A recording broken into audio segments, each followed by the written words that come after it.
Berjudul Asphalt, bukan aspal tapi Asphalt, film asal Korea Selatan yang rilis 2019 lalu dan dibintangi artis-artis kondang Korea seperti Ha Jung Woo, Bae Suzy, Ma Dong Seok, Lee Byung Hun dan lain-lain. Gimana ceritanya? Ikuti dulu pesan-pesan berikut ini. 아들이래 딸이래.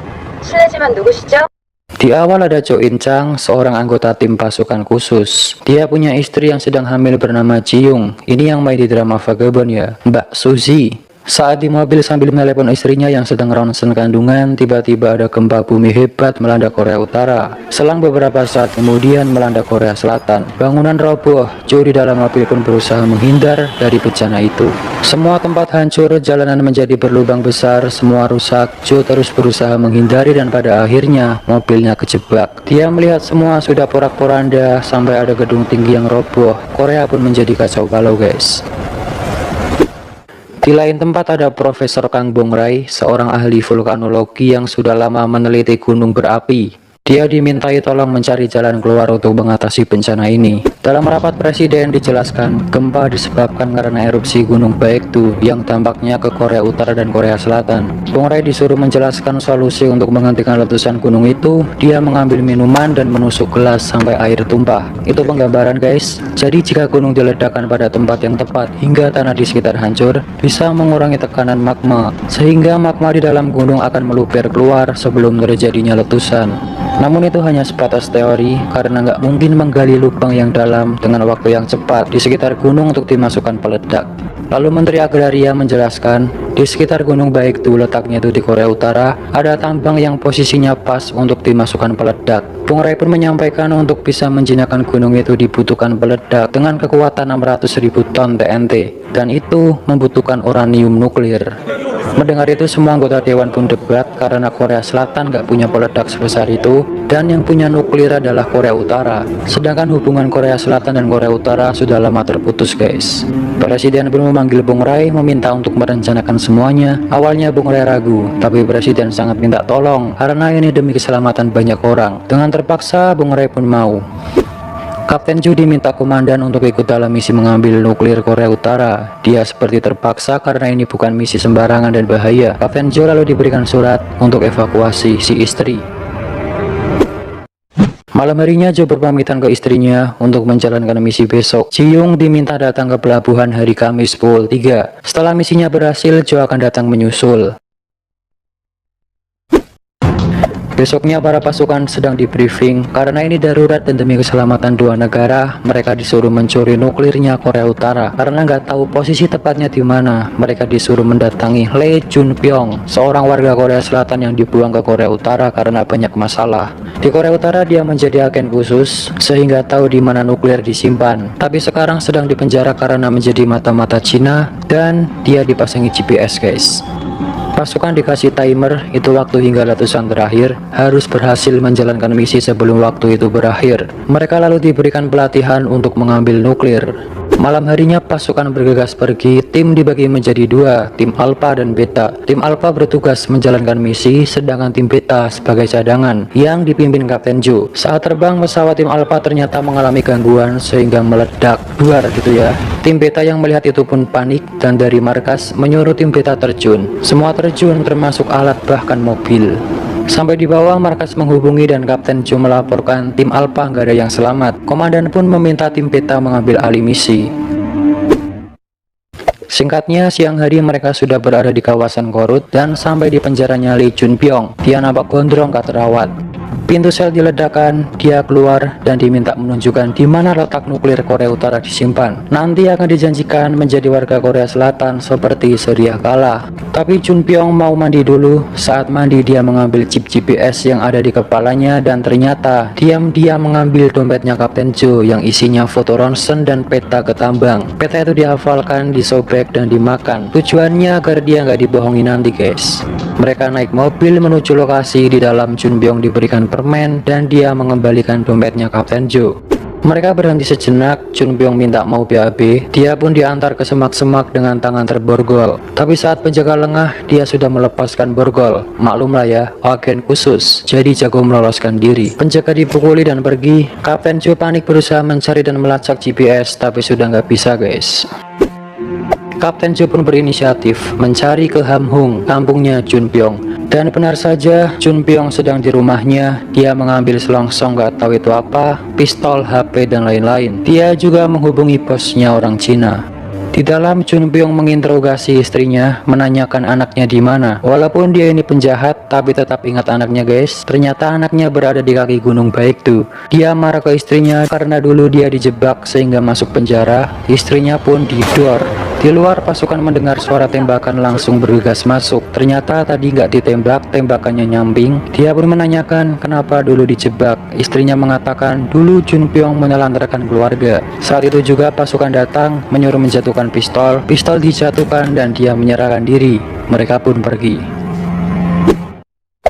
Mereka semua mengatur strategi untuk masuk ke penyimpanan rudal. Mereka sudah berada di lokasi penyimpanan dan berusaha masuk, tapi diserang tentara Korea Utara guys. Mereka berusaha melawan dan singkatnya berhasil menang. Chun Pyong pun menunjukkan sebuah tempat rahasia. Mereka masuk, Chun Pyong mengambil selongsong tadi, ternyata itu isinya password. Password dimasukkan dan mereka pun turun.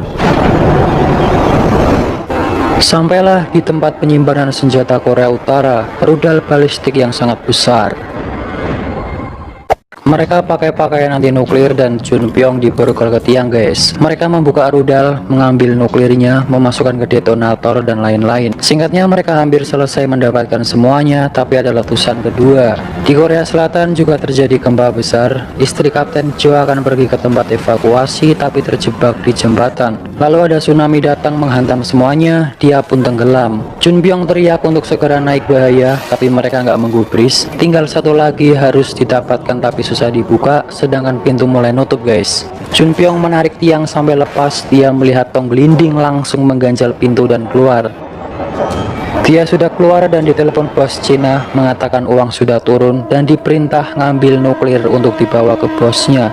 Baut terbuka dan semua nuklir sudah dimasukkan ke detonator. Saat mau keluar mereka bingung gimana caranya ke atas karena Chun Pyong pergi. Dan tiba-tiba Chun Pyong kembali, mereka pun naik. Lalu keluar dengan reruntuhan hebat di belakang. Semua porak-poranda. Mereka berhasil lolos dari bencana itu guys.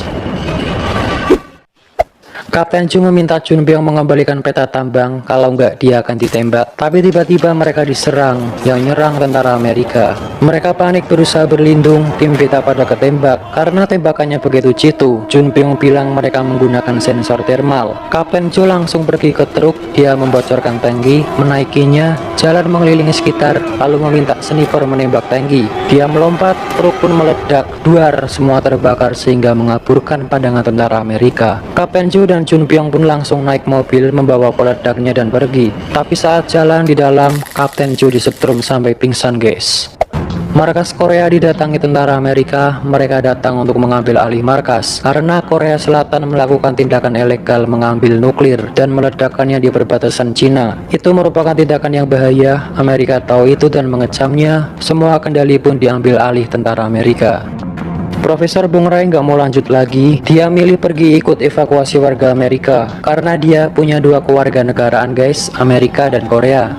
Pasukan tim beta sedang dievakuasi dan tentara Amerika disuruh mengejar Kapten Jo. Ternyata Kapten Jo disetrum tadi karena Chun Pyong mau membawa nuklir ke bosnya guys. Saat Chun Pyong kencing, Kapten Jo berusaha membebaskan diri dari borgol, tapi dia ketahuan.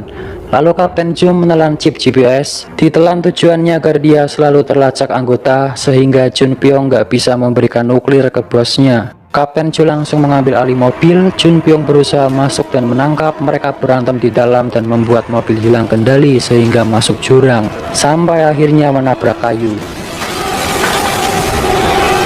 Belum puas, di dalam mereka saling setrum sampai pingsan. Ji Yong ternyata selamat dari tsunami guys. Dia masuk bis evakuasi warga Amerika lalu duduk sambil nangis mengkhawatirkan suaminya. Kebetulan di sebelahnya ada Bung Rai, melihatnya nangis lalu memberikan lap. Mereka pun berkenalan. Kapten Jo dan Chun Pyong sudah sadarkan diri. Mereka ngobrol dan Kapten Jo curhat. Dirinya sebenarnya mau keluar dari tim elit. Dia ingin bersama istri menunggu kelahiran anaknya, tapi dipaksa ikut misi. Dia ingin sekali menyelesaikan misi ini dan kembali. Sambil panik dia memohon ke Chun Pyong untuk membantu menyelesaikan misi ini. Chun Pyong pun bersedia membantu Kapten Jo. Mereka menyeret detonator karena mobil rusak. Malam harinya mereka berada di minimarket nyari makanan. Saat itu juga tentara Amerika datang. Mereka tertangkap basah mau ditangkap, tapi langsung ada bis datang menabrak tentara Amerika. Ternyata itu adalah pasukan tim beta yang datang menyelamatkan. Tim beta tahu lokasi berkat chip yang ditelan Kapten Joe tadi. Mereka pun pergi dan dikejar tentara Amerika. Gunung pun mulai erupsi lagi guys. Bis melewati jembatan dan tentara Amerika masih ngejar terus. Jembatan pun mulai roboh karena gempa. Bisnya oleng dan detonatornya jatuh. Beruntung masih bisa ditangkap. Di tempat evakuasi juga terjadi gempa. Ji-young maksa masuk ke kapal karena mengira suaminya sudah di dalam. Bung Ray lalu mengatakan Kapten Joe sedang di Korea Utara, nggak akan datang. Mendengar itu dia pun kaget. Mereka terus berusaha menghindari jembatan roboh. Detonator terus dipegangi sedangkan tentara Amerika terus ngejar sambil menembak. Singkatnya mereka berhasil selamat dari robohnya jembatan guys. Profesor Bung Ray pun menghubungi staf presiden, melaporkan sedang bersama istri Kapten Joe dan mengatakan ada perubahan tempat peledakan, menyuruh menghubungi Kapten Joe. Karena mereka sedang disita, staf presiden menyelinap masuk. Dia menyalin data akses, keluar dengan hati-hati, tapi ternyata ketahuan. Dan saat mau pergi, mobilnya dihadang tentara Amerika. Di waktu yang sama, pasukan Korea datang, dia ganti mobil dan bisa pergi. Paginya detonator isi nuklir diangkut di mobil. Di dalam mereka totong-totongan pistol. Jun Pyong ingin chip di dalam tubuh Kapten Joe dikeluarkan biar nggak kelacak. Dia mau ngambil nuklir untuk dikasih ke bosnya guys. Tapi Kapten Joe nggak mau karena dia ingin menyelesaikan misi ini agar bisa kembali ke rumah, bertemu istrinya dan menunggu kelahiran anaknya. Mendengar itu Jun Pyong kembali kasihan dan milih keluar lalu pergi. Staf presiden menemui Bung Ray. Dia memberikan data akses untuk menghubungi Kapten Joe. Di mobil, Joe sedang melihat peta dan di belakangnya ada ronsen anaknya. Sedangkan Jun Pyong pergi ke desa tempat anaknya tinggal. Kapten Joe ditelepon, ternyata istrinya. Dia langsung ngerem. Istrinya sangat khawatir guys. Dan Bung Ray pun menyuruh mengubah tujuan peledakan, bukan ke tambang 9 tapi 7. Mendengar itu Kapten Joe langsung putar balik menemui Jun Pyong lagi untuk minta rute ke tambang 7. Sedangkan Jun Pyong sudah menemukan anaknya, tapi anaknya takut. Dia mencoba mendekat malah digigit. Diberikan permen tapi masih takut dan saat ditanyai cuma diem. Ternyata anaknya nggak bisa bicara guys. Saat itu juga rombongan mobil datang. Mereka orang Cina yang menagih nuklir. Tapi Jun Pyong sudah gagal mendapatkannya. Dia ditembak. Lalu putrinya juga mau ditembak, tapi jangan. Saat mau ditembak lagi, si orang Cina ditembak. Yang nembak tentara Amerika. Mereka pun saling serang. Saat mereka saling serang, datanglah Kapten Joe. Dia berhenti di tengah-tengah dan mengeluarkan kain putih tanda menyerah. Dia memperlihatkan detonator itu, menyuruh dua kubu melihatnya. Dan saat didekati bos Cina, ternyata timer peledak sudah dihidupkan. Dia diminta mematikan itu tapi nggak bisa. Kalau mau selamat harus pergi. Tentara Amerika mencoba mendekat tapi mereka malah ribut saling debat. Kapten Joe menghentikan mereka dan bilang timer itu menunjukkan waktu letusan gunung terakhir. Daripada semua orang mati, lebih baik semuanya pergi dan dia akan menyelesaikan misi. Gunung mulai erupsi lagi. Semua pun panik bergegas pergi, takut mati.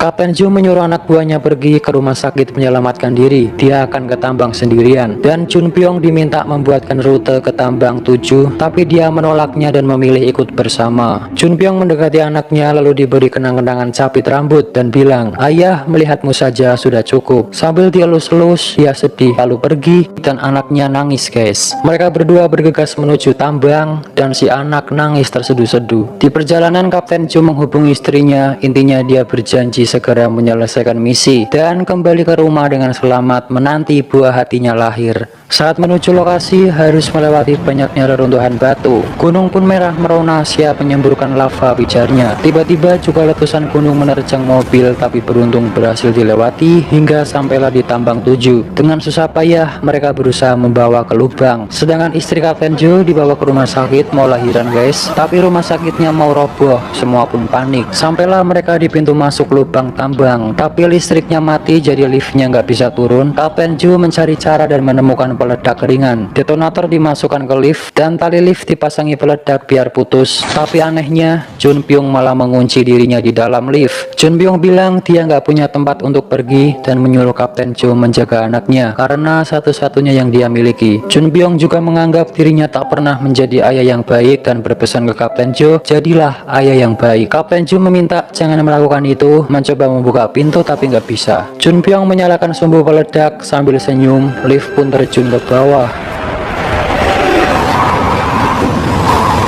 jatuh sampai remuk. Kapten Joe hanya diam terkejut nggak percaya, lalu lari keluar. Ternyata Jun Pyong masih sadar. Dia mencoba mendorong peledak agar lebih dekat ke gunung. Kapten Joe sudah pergi dan istrinya mau lahiran. Jun Pyong duduk bersandar sambil makan permen dan anaknya nangis di dalam mobil. Dia sudah pasrah, nangis, dan duar, nuklir berhasil meledak. Ledakannya begitu besar.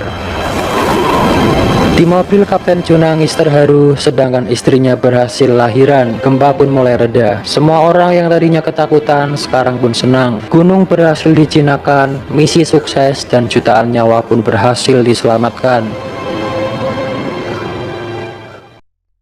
Setahun berlalu, semenanjung Korea sedang melakukan rekonstruksi. Profesor Bong Rai baru datang dari Amerika dan dijemput mantan staf presiden. Dia mengaku akan tinggal selamanya di Korea. Sedangkan Kapten Joe sudah jadi ayah dan anaknya Jun Pyong juga diangkat menjadi anak mereka, guys. Mereka menjadi keluarga bahagia dan cerita pun selesai. Jadi ini film fiksi ya guys, nggak usah dipikir terlalu keras. Apa bisa gunung diledakkan biar nggak meletus? Namanya juga film buat hiburan aja, oke? Dari segi cerita unik, seru, menegangkan, mengharukan. CGI atau CGI-nya juga mantap, serasa bencananya nyata dan juga seperti nonton film-film Hollywood. Sebenarnya kalau nonton yang full juga ada komedinya, jadi nggak terlalu serius guys. Cocok juga untuk nonton bareng keluarga, nggak ada adegan dewasanya, tenang. Yang mau nonton full